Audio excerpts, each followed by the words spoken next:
여러분 안녕하십니까? 2022년 8월 4일을 맞았습니다.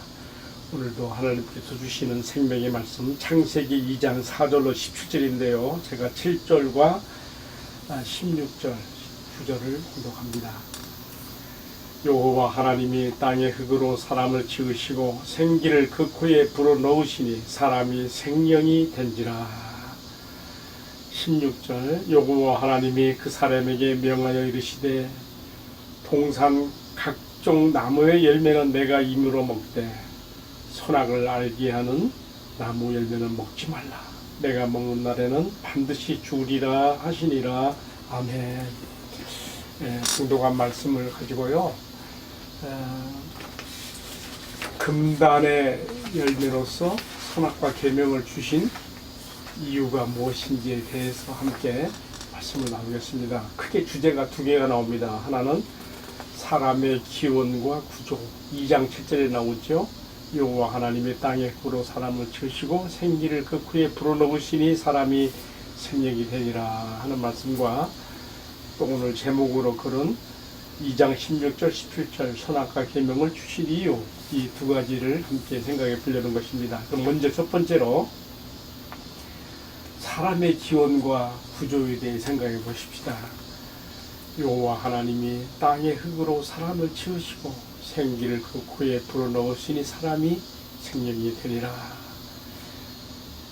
사람이나 동물이나 모두 흙으로 지음을 받았지만요, 동물은 시각, 청각, 미각, 촉각 등등 감각하는 각혼의 존재이고요, 사람은 이러한 감각적인 것 외에 자신의 창조주 하나님과 교감, 교제할 수 있는 영혼의 존재로 지음받은 것을 가르쳐주고 있습니다. 바로 그것이 흙으로 사람을 지으시고 생기를 그 코에 불어넣으시니 사람이 생명이 되었다 하시는 말씀에서 보이는 것입니다.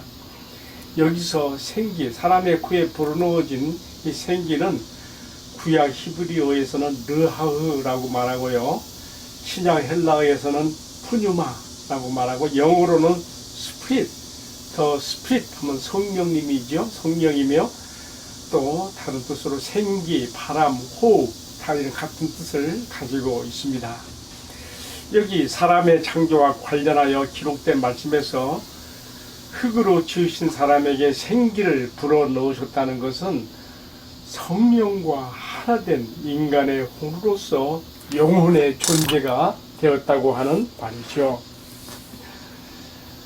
이는 영적인 혼으로서 영적 실체가 되는 것이며, 동물들과 달리 사람은 영원 불멸의 존재로 지음받은 것을 가르쳐 줍니다.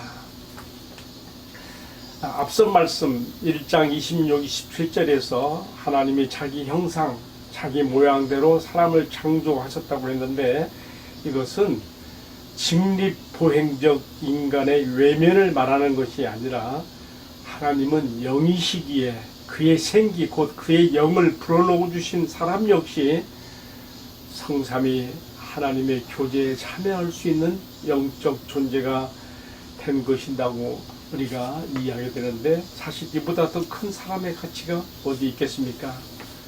예수님께서 오병이어의 기적을 행하신 후에 떡을 먹고 배부른 까닭에 자기를 찾는 사람들에게 말했습니다. 살리는 것은 영이니 육은 무익하니라. 내가 너에게 이런 말이 영이요 생명이라 이렇게 했지요. 그렇습니다. 사람은 떡으로만 만족할 수 없는 영혼의 존재로서 진정 자신의 창조자이신 하나님으로만 배부르고 오직 하나님의 말씀으로만 만족할 수 있다는 것을 사람이 어떻게 만들어졌는가, 하나님의 숨, 영이 불어넣어서 영혼의 존재가 되었다는 것에서 다시 한번 깊이 깨닫게 됩니다. 주님, 내 영혼을 만족케 할 수 있는 생명의 양식, 하늘의 만나를 내려 주옵소서. 마음이 빈 자들에게 내려주시는 이 말씀의 양식을 먹으며 영생하게 하옵소서. 아멘. 자, 두 번째 주제로 넘어갑니다. 선악과 계명을 주신 이유가 무엇일까요? 하나님께서 사람을 창조의 걸작이자 면류관으로 지으신 것은 그가 창조자와 교제할 수 있는 영혼의 존재로 지음받은 것과 더욱 특별히 그가 창조자의 조종대로 움직이는 로봇 같은 존재가 아니라 자신의 자율적인 의지를 가지고 자신의 의사를 따라 선택도 할 수 있고 거절도 할 수 있는 존재로 만들었다는 것이죠. 이것이 최고의 가치지요. 동물들은요, 자신들의 자율의지가 없어요. 다 사람에 의해서 길들여지고 다 그게 복종하게 되어 있습니다. 그러나 사람의 가치는요, 하나님께서 로봇 같은 존재가 아니라 자율적인 존재로 만들었다는 것이죠. 그러나 하나님께서 자신의 형상을 따라 사람을 지으신 최고의 가치로서 이 사람의 자유의지가 잘못 선택되어짐에 의해서 불행이 오기도 하지요. 어떤 무신론자들은 왜 하나님께서 선악과를 만들고 또 선악과를 따먹게 되게 되어서 인간에게 죽음과 온갖 불행이 오게 되었는가 이렇게 항의하기도 합니다. 그러나 여러분, 하나님께서 사람을 자율적인 존재로서 다른 동물들과 달리 이러한 최고의 자유의지를 부여하신 것에는 필연적으로 인간이 자기 독립적으로, 자기 독단적으로 나가는 존재가 아니라 자신의 자유의지를 자신의 창조자이신 하나님을 주인으로 삼고 그의 말씀을 따를 때의 진정한 안정과 평안이 따라오며 그렇지 아니할 때에는 파멸이 올 수 있다는 것을 알아야만 되기에 이 선악과 계명이 주어진 것입니다. 그러니까 하나님과 창조자와 피조물로서의 정말 자신의 피조물의 주인으로서 관계를 맺는 최소한의 요구가 선악과 계명으로 나타났다 볼 수 있지요. 동산에 많은 열매들이 있었습니다. 먹기 좋은 많은 열매들이 있었습니다. 얼마든지 그런 거 먹으면 돼요. 하나님의 뜻을 따르고 사랑하는 표시로서 이렇게 할 수 있었던 거예요. 그러나 인간은 자기 자유의지로 이어지는 말씀 보게 되면 선악과를 따먹게 되는 그러한 아픔이 따라오지요. 자, 여러분,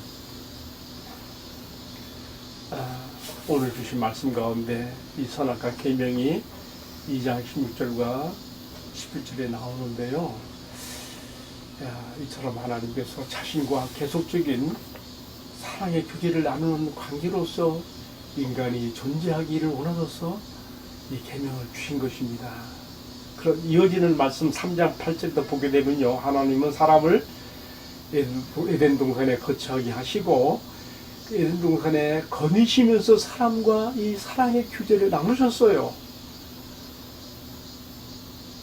그런데 하나님의 형상대로 지음받은 사람이 자신의 창조자이신 하나님과 사랑의 교제를 계속 이루어가게 되는 것은 그냥 되는 게 아니라 앞에서 말씀드린 것처럼 그가 자신의 창조자 하나님을 주인으로 인정하고 그의 말씀을 따르는 것에서 이루어질 수 있는 것이기 때문에 하나님께서 최소한의 의무로서 선악과 계명을 주신 것을 우리가 볼 수가 있습니다. 이것은 하고자만 하면 얼마든지 순종할 수 있는 계명이죠. 왜냐하면 또 다른 많은 맛있는 과일도 많았기 때문입니다. 이제 오늘 말씀을 마치면서 선악과 계명에 대한 요약적인 말씀을 드립니다. 선악과라고 하는 열매 자체가 중요한 게 아니죠.